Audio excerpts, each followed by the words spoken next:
उहाँसँगै उहाँको स्वर्गीय टेबलमा हामी सँगै खानेछौँ, जो चौथो कचौराबाट हामी पिउनेछौँ। त्यो दिनसम्म हामीहरू पवित्रताद्वारा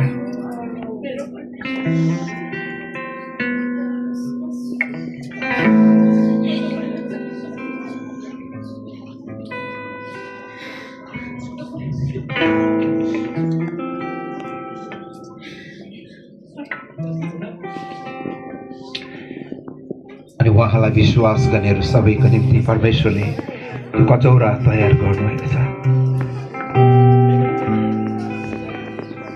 अनि हामी सबैजना त्यो महिमामा उहाँसँगै उहाँको टेबलबाट खानेछौँ अनि पिउनेछौँ।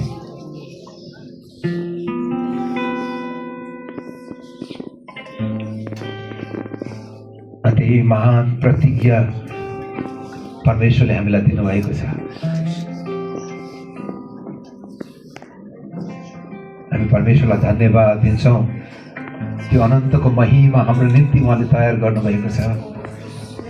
यसमा यीशुले भन्नुभयो, तिमी हृदय विचलित नहोस्, म तिमीको निम्ति ठाउँ तयार पार्नलाई जाँदैछु अनि म फेरि फर्किआउनेछु। अनि हामी सधैँ उहाँसँग नै राज्य गर्नेछौँ। यसका प्रियहरू, हामी त्यो महान आशा पाएकाहरू, त्यो महान आशाले घेरिएकाहरू, हामी सधैँ जीवनमा जसरी परिस्थिति आए तापनि हामी आनन्दको गीत गाउँदछौँ। प्रभुलाई हामी धन्यवाद भन्दछौँ। कल्वरीको बाटो नै हिँड्नु परे तापनि हामी आनन्दको गीत गाउँदछौँ, किनकि उहाँले हामीलाई आफ्नो महान महिमातिर लाँदै हुन्छ। पौलले भन्दछ, उहाँले हामीलाई एउटा महिमाबाट अर्को महिमातिर सार्दै हुनुहुन्छ। अनि पौलले रोमीको 8:18 भन्दछ, त्यो आउनेवाला महिमालाई जब म हेर्दछु, मेरा दुःखहरू कष्टहरू त्यो महिमासँग तुलना गर्न योग्य छैन।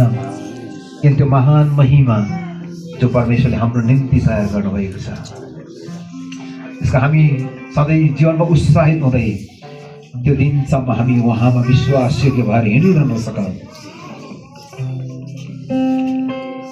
हामी सबैजना मिलेर धन्यवाद चढाउने त्यतिकै भन्ने कोरस गाउँदै हाम्रो हात उचाल्दै परमेश्वरलाई हामी धन्यवाद चढाउँछौँ।